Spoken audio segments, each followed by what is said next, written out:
Le 20 novembre, c'est la nouvelle lune en Scorpion. Elle va mettre un point final à quelque chose dans ta vie. Une situation, un lien, une façon de penser qui peut plus continuer comme avant. Le mois de novembre, c'était le mois de la transformation du Scorpion. Là, c'est le point final. Tu pourrais vivre une discussion qui change tout, une révélation soudaine ou simplement un déclic intérieur fort qui te dit tu ne peux plus faire semblant. Donc, c'est le dernier point, cette nouvelle lune intense du mois de novembre. Mais il y a aussi un vrai tournant positif.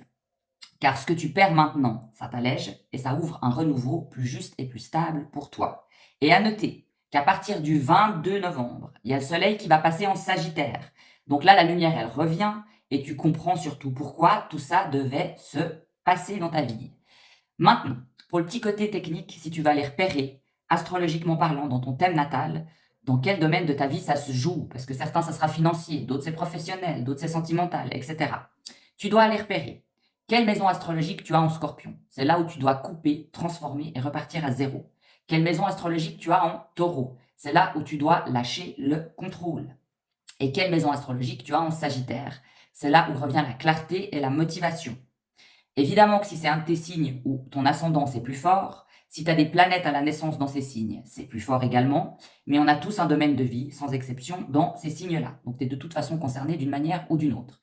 Mon conseil final, ne résiste pas à ce qui change. Tu n'es pas en train de tout perdre, tu es en train de te réaligner. Et si tu veux savoir que tu n'arrives pas à repérer, pour toi c'est trop compliqué, ou ça se joue dans ta vie, que tu ne le sais pas de toi-même, tu ne ressens pas déjà les énergies, tu peux me noter en commentaire ton ascendant.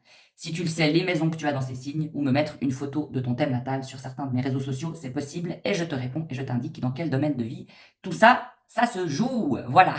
N'oublie pas de mettre un petit like. Si tu veux prendre une consultation en tête à tête, tout est dans ma bio, tu peux m'écrire directement. Et je te dis à très vite et je te souhaite une magnifique nouvelle lune en Scorpion en pleine conscience.